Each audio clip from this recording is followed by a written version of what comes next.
Hello everybody, welcome to the Pink Mic Club hosted by me, Amy.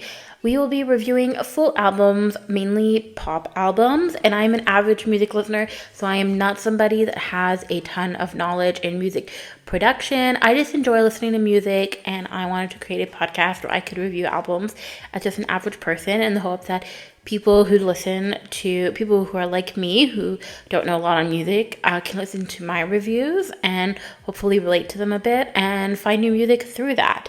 Now, the album that we'll be reviewing is The Good Witch, the deluxe edition by Maisie Peters. And in last week's episode, we reviewed Short and Sweet by Sabrina Carpenter.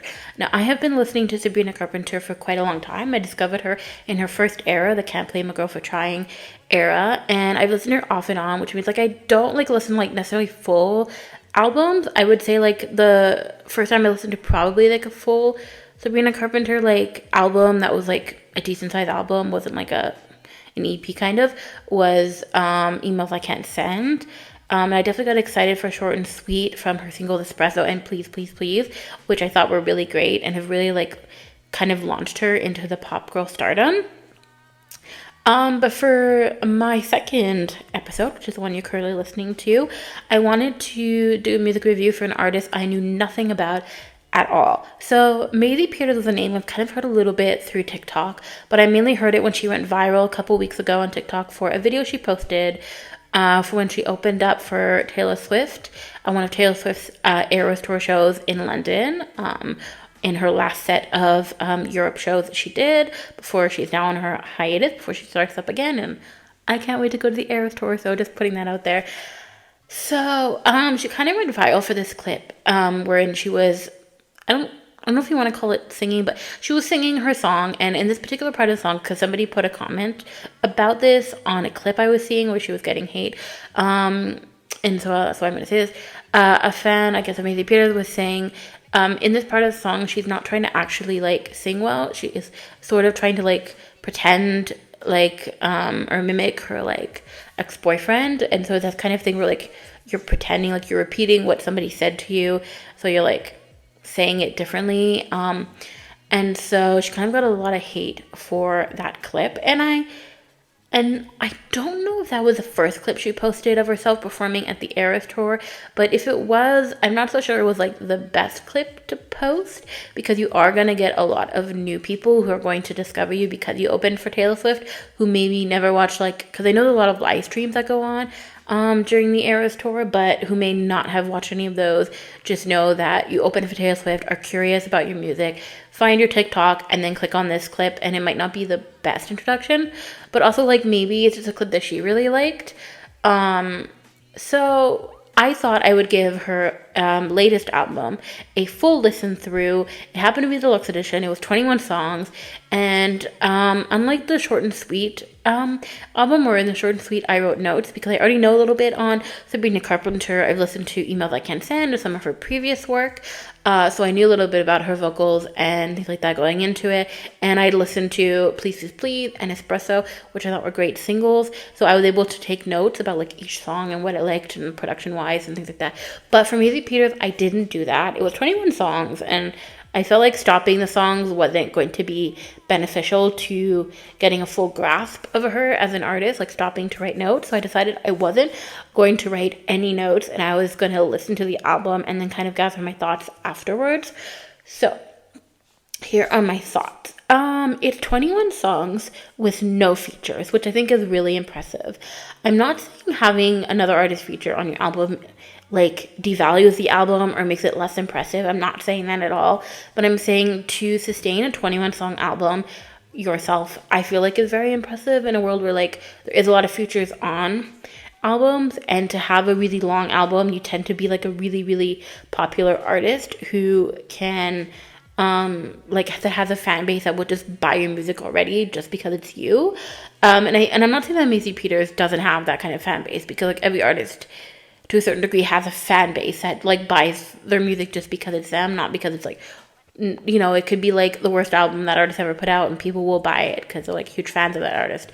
That's the way it works for all music artists. But when that's when you're see the Swift with Taylor Swift, her fan base is very, very large, and so she can sustain herself just off of people that like buy it because it's Taylor Swift, right?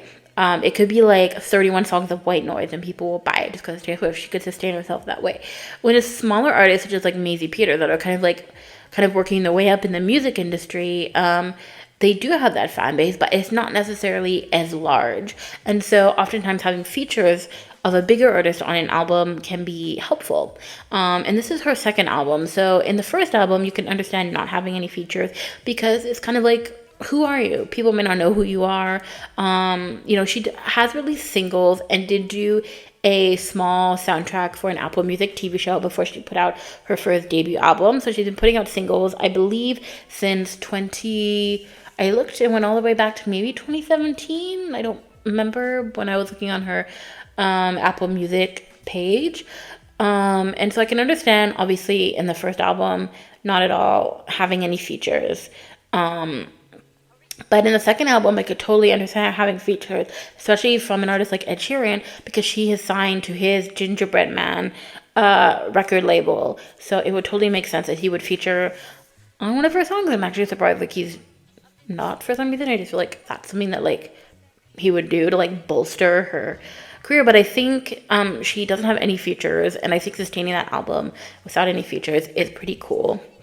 And listening through the album, I was a little bit surprised by the genre. She's like really like truly pop. I kind of thought she was more going to be alternative pop. I don't know why.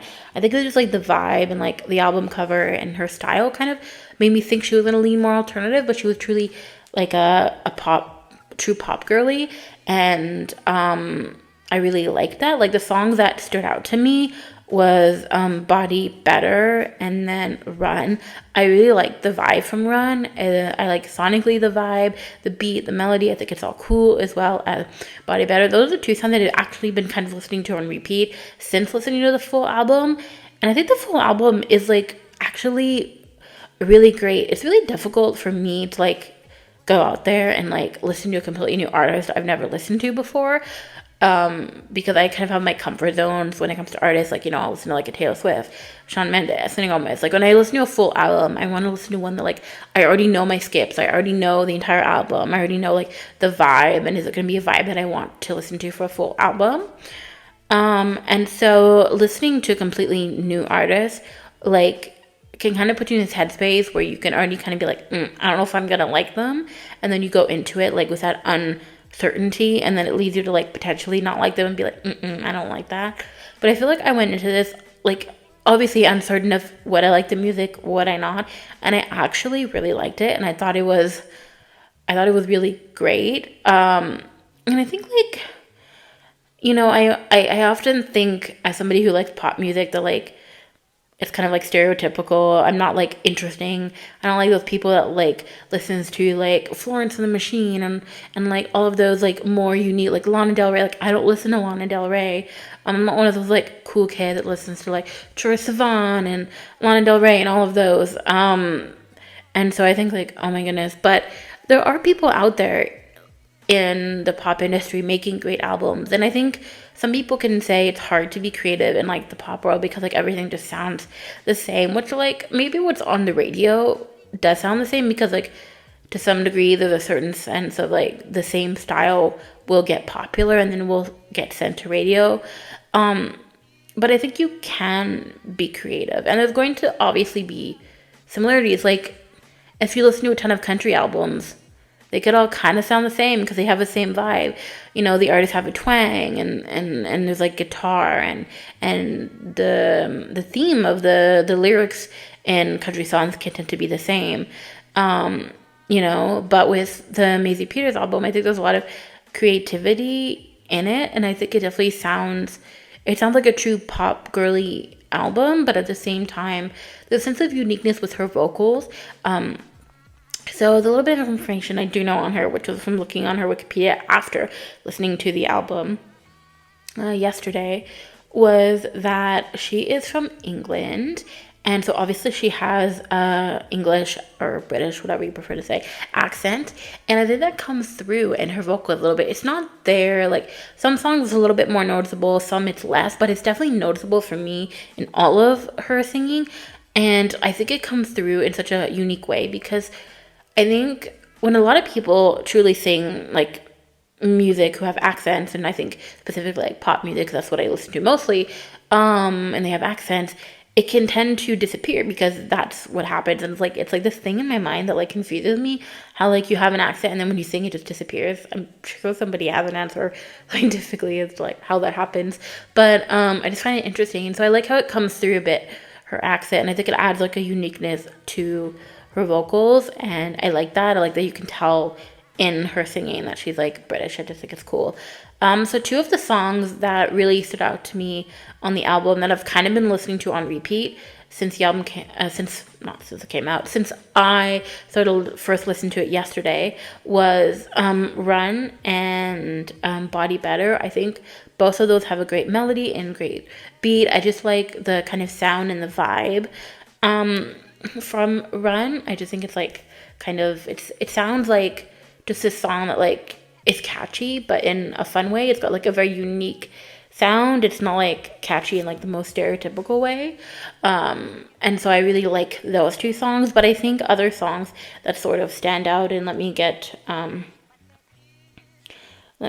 sort of get the,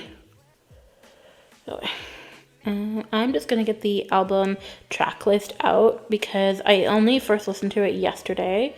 So, I'm just gonna find it. Okay. So looking at the track list,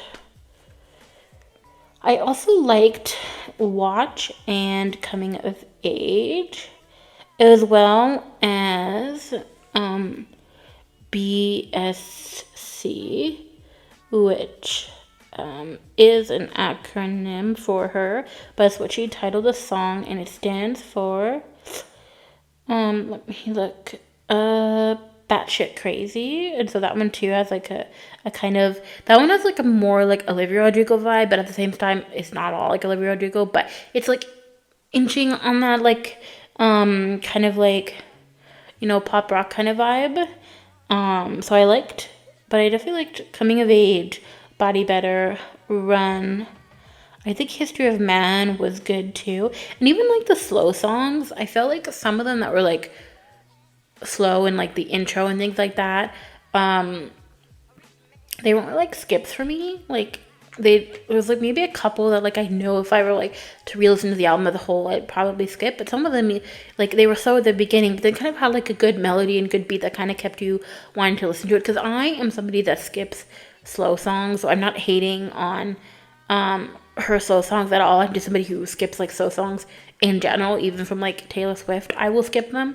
It just depends if I'm really in the mood to listen to them, but I will skip slow songs. It's just like, doesn't matter, the artist doesn't matter. Like, I'm a huge Swiftie and I will skip them.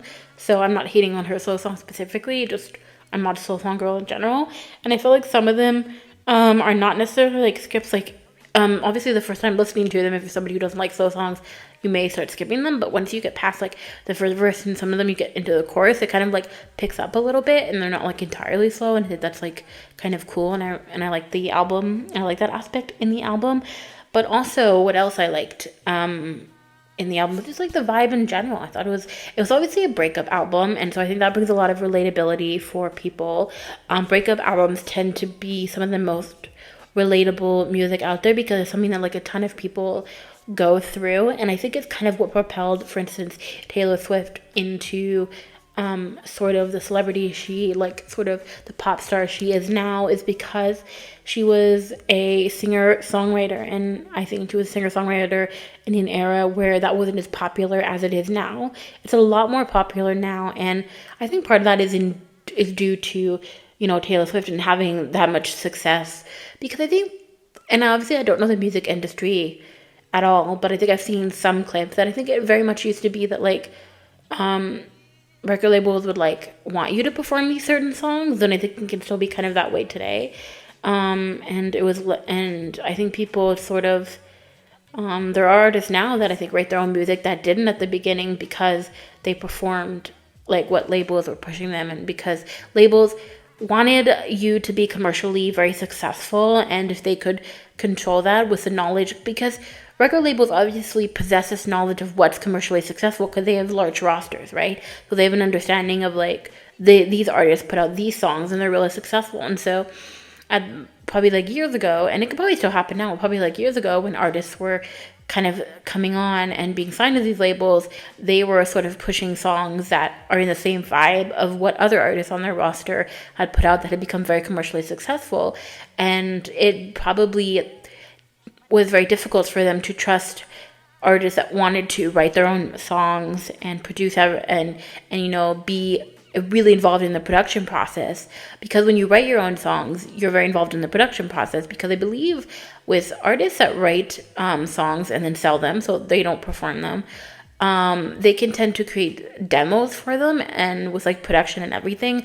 And I know for like quite a few songs that I've heard demos of and then you hear what the final version of what the artist has sung, they kind of sound very similar. And so you're basically, I guess when you're buying the song, you're also buying like the way it was produced sort of, and then that. So I think when you then write your own songs, there's no sort of like production that you're inheriting when you're purchasing that song to sing. So I think it was probably difficult for record labels to trust artists. But then you have Taylor Swift, who was discovered but you shall not be named, and she had actually gotten a writing deal before she got a record deal, because she was originally signed to Capitol Records. They did like a year of watching her before they put anything out, but eventually she was discovered by Scott Borchetta and put out, he signed her to his record label, and through her, songwriting and stuff like that, she was able to create a sense of relatability for people, which I think is what got people to to listen to more of her music and to become a Swiftie, because she started off in country, so it would have been very easy for her as a country artist to sing pre-written country songs as a 16-year-old, songs that wouldn't fit her age-wise, but she was writing about breakups, things she was going through, and so young 16-year-olds or kids who were her age, who were like going through breakups and stuff, who were her age, could listen to, and who enjoyed country music, could listen to country music they related to. And so that sense of relatability is what you're going to see in this Maisie Peters album, because she is also writing her own music, and especially about breakups. And I think she's going to see this sort of, she's going to get to a certain level of stardom that maybe she wouldn't have been able to had she been an artist in an era in the early 2000s when being a singer and a songwriter wasn't as big of a thing as it is now. And I'm not going to 100% say that Taylor Swift paved the way, because there are other artists that probably have always written their own music and perform it. I'm probably not aware of all of them. But you have like Shawn Mendes, who writes his own music. Even Selena Gomez now, she doesn't like, she collaborates with a lot of people to write her music. So she's not close like Taylor Swift, but she does have a more of an involvement now than she did in the beginning of her music career. And so I think what makes an artist that writes their own music versus an artist that doesn't more successful is that relatability, right? People like to understand that like they're listening to a story of what you've been through, and what you've been through is similar to what they've been through. And so breakup albums are like the number one way to do that, and The Good Witch definitely has a lot of breakup songs on there, which I think will bring a sense of relatability. Now, I don't know anything about her, Maisie Peters' fan base, how the album has been received by critics or anything. I wasn't going into listening to the album with any of that knowledge. But I feel like it's an album that should have been well received by critics. If it wasn't, it should have totally been well received. And I definitely see her as winning, as growing in the music industry and winning higher and higher awards. Now, again, she is young in the music industry in the sense of like this is only her second album, so I think her success will continue to grow. And I don't know, like comparing her to Sabrina Carpenter, who was also probably in the same age range, but has had a larger back catalog of music. I don't know if she will reach, the Sabrina Carpenter kind of stardom soon, but I think opening for Taylor Swift has allowed more people to discover her, and I hope more people discover her just beyond that one clip that she kind of went viral for. People are like, oh my goodness, she actually can't sing. What is she doing opening for Taylor?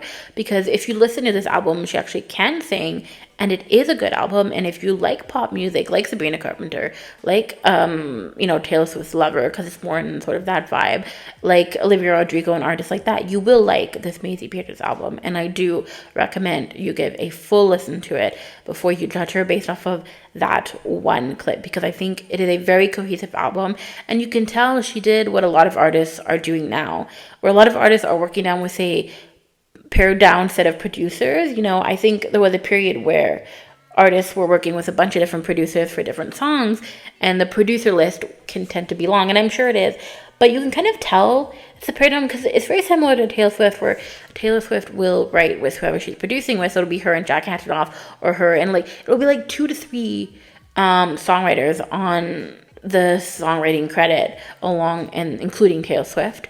And you see that with Maisie Peters as well. You see anywhere from 2 to 3 songwriters credited for each song, including herself.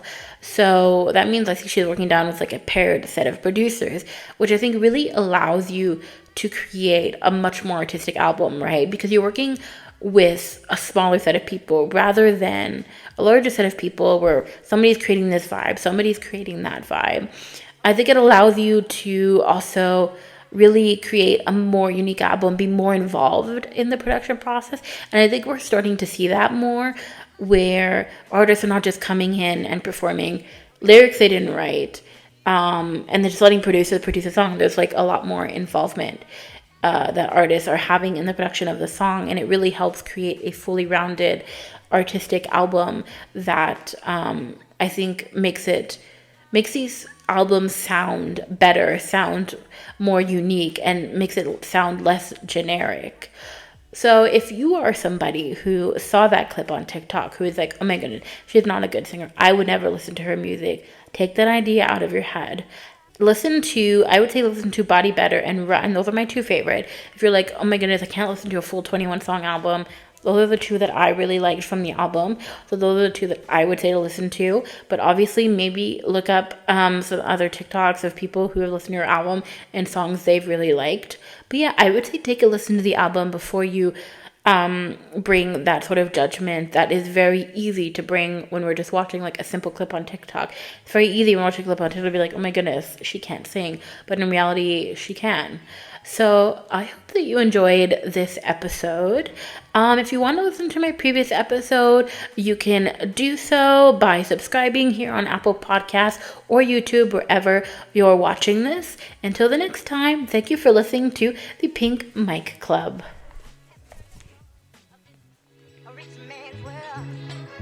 You can follow the Pink Mic Club on Instagram by going to @PinkMicClub. The Pink Mic Club is a production from Wonder Network. To find more of our productions, go to @WonderAudioPod on Instagram.